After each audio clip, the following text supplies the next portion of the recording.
வேதாரண்யத்திலே மட்டும் இந்த ஆண்டு 7 பேர் 7.5% டாக்டர் ஆயிருக்கிறாங்க. 7.5% வேதாரண்யத்திலே மட்டும் 7 பேர், அக்கரைப்பேட்டையில 2 பேர், இன்னும் எங்க தெரியல எனக்கு.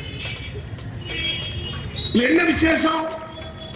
இந்த 7.5% டாக்டர் சீட்டு மட்டுமல்ல, கட்டணம் கிடையாது, எந்த ஃபீஸும் கிடையாது, எக்ஸாம் ஃபீஸும் கிடையாது.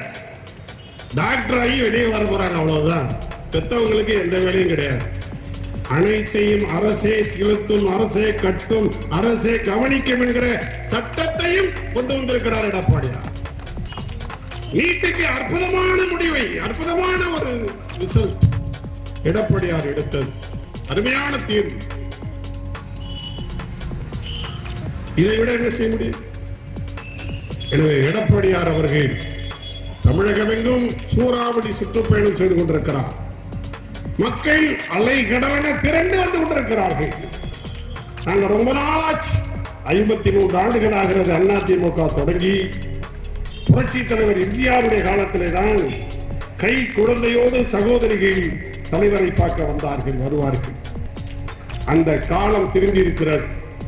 கை குழந்தையோடு தாய்மார்களை இன்றைக்கு எடப்பாடியாருடைய நிகழ்ச்சிகளிலே பார்க்கிறோம் என்று சொன்னால்